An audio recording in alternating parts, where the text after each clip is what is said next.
May 1 തൊഴിലാളി ദിനം 2026 എത്തി നിൽക്കുമ്പോൾ ഇവയുടെയൊക്കെ പ്രസക്തി കുറെ കൂടി ആഴത്തിൽ ചിന്തിക്കുന്നത് ഉചിതമായിരിക്കും. എണ്ണമറ്റ തൊഴിലാളി യൂണിയനുകളും അവരുടെയൊക്കെ പിൻബലത്തിൽ രാഷ്ട്രീയവൽക്കരിച്ചുള്ള തൊഴിലാളി എന്ന മേൽവിലാസം അധികപ്പറ്റായി മാറുന്ന ഈ കാലഘട്ടത്തിൽ സാങ്കേതിക വിദ്യയുടെ മുന്നേറ്റം തൊഴിലാളി ദിനത്തിനൊരു ഭീഷണിയാകുവാൻ ഭാവിയിൽ സാധ്യതയുണ്ട്.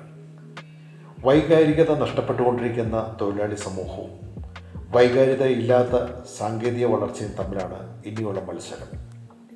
മനുഷ്യബുദ്ധിയെ അനുകരിച്ച് ചിന്തിക്കുവാനും പ്രവർത്തിക്കുവാനും പഠിക്കുവാനും കമ്പ്യൂട്ടറുകളെ പ്രാപ്തമാക്കുന്ന ആർട്ടിഫിഷ്യൽ ഇൻ്റലിജൻസ്, മനുഷ്യൻ്റെ സഹായമില്ലാതെ തന്നെ സങ്കീർണമായ ജോലികൾ ചെയ്യുവാൻ കഴിവുള്ള ഉയർന്ന ബുദ്ധിയും സാങ്കേതിക വിദ്യയുമുള്ള റോബോട്ടുകളുടെ നിർമ്മാണവും, മനുഷ്യ ഇടപെടലില്ലാതെ ചുറ്റുപാടുകൾ മനസ്സിലാക്കി സ്വയം പ്രവർത്തിക്കാൻ കഴിയുന്ന ഡ്രൈവറില്ലാ വാഹനങ്ങളും AI-യും റോബോട്ടുകളുടെ പ്രോസസ് ഓട്ടോമേഷനും ഒത്തുചേർന്നുള്ള സാങ്കേതികത ബുദ്ധിപരമായ നൂതന തലങ്ങളിലേക്ക് വേഗത്തിൽ ഇനി മാറുമ്പോഴാണ് ഈശ്വരൻ മനുഷ്യന് നൽകിയ വൈകാരിക തലങ്ങളിലെ പ്രസക്തി ഇവിടെ മനസ്സിലാവുന്നത്.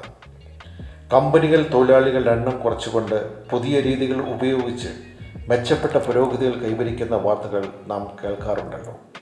ജോലി ചെയ്താൽ കൂലി അവകാശമാണ് എന്നതുപോലെ തന്നെ ആരോഗ്യവും മനസ്സമാധാനവും അതിപ്രധാന ഘടകമാണ്.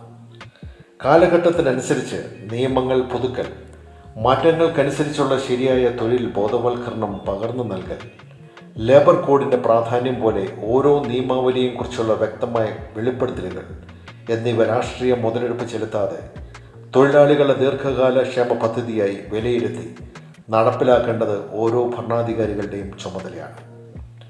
ഒരു തൊഴിലാളിയുടെ രൂപമാറ്റം വിശാലമായ വികസിത കാഴ്ചപ്പാടുകളിലേക്ക് നീങ്ങുമ്പോഴാണ് തൊഴിലുടമയുടെ കർത്തവ്യത്തിലേക്കുള്ള വഴി തെളിയുന്നത്. തൊഴിലുടമയുടെ സ്ഥാപനം വളരുമ്പോഴും തൊഴിലാളികളുടെ എണ്ണം വർദ്ധിക്കുമ്പോഴും ഒരു നല്ല തൊഴിലാളി മനസ്സ് തൊഴിലുടമയുടെ ഉള്ളിലുണ്ടെങ്കിൽ വൈകാരിക ബന്ധം അവിടെ തഴച്ചു വളരുക തന്നെ ചെയ്യും.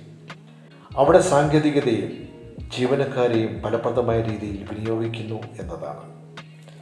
JKV ഇമേജ് ഈ വർഷവും മെയ് 1 തൊഴിലാളി ദിനത്തിൽ best employer is the best employee എന്ന ആശയത്തിൽ ഊന്നിക്കൊണ്ട് അവാർഡ് നൽകുന്നത് ചങ്ങനാശ്ശേരി ആസ്ഥാനമായി പ്രവർത്തിക്കുന്ന പ്രശസ്തമായ വസ്ത്ര ബ്രാൻഡ് എംലോഫ്റ്റ് സ്ഥാപക ഉടമ ശ്രീ ജോയൽ ജേക്കബ്.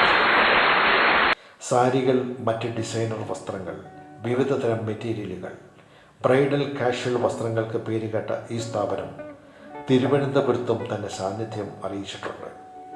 കുട്ടനാട്ടുകാരായ മുത്തുങ്കൽ കുടുംബം കാവാലത്തിൽ നിന്നും ചങ്ങനാശ്ശേരിയിലേക്ക് വളരെ നാളുകൾക്ക് മുമ്പ് ചേക്കേറിയതാണ്. ശ്രീ ജെയിംസ് മാത്യുവിൻ്റെയും ശ്രീമതി ആൻസി മാത്യുവിൻ്റെയും മകനാണ് ശ്രീ ജോയൽ. ഭാര്യ ശ്രീമതി മരിയ ജോയൽ, സഹോദരി ജോവൻ, മരിയ മാത്യുവും അടങ്ങിയ കുടുംബം തന്നെയാണ് ജോയലിൻ്റെ കരുത്തും ബിസിനസ്സിൻ്റെ വളർച്ചയുടെ ഘടകവും. 250-ലേറെ തൊഴിലാളികൾ എംലോഫ്റ്റിൻ്റെ നിരന്തരമായ പ്രവർത്തനത്തിൻ്റെ ഊർജവും പ്രസരിപ്പുമായി കൂടെ ശക്തരായി നിലകൊള്ളുന്നു. അനേകർക്ക് പ്രചോദനമായി വളരട്ടെ നാടെങ്ങും, അറിയട്ടെ എംലോഫ്റ്റ് എന്ന ബ്രാൻഡ് ലോകമെങ്ങും. എല്ലാവിധ ഭാവുകങ്ങളും ശ്രീ ജോയൽ മാത്യു ജേക്കബിന് JKV ഇമേജ് പ്രോഗ്രാംസ് നേരുന്നു.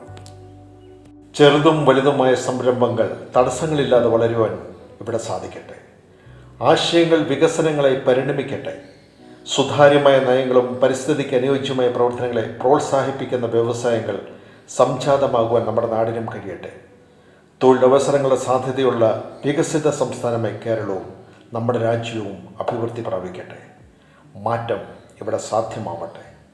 തൊഴിൽ ദിനാശംസകൾ. John Kurian, JKV image programmes.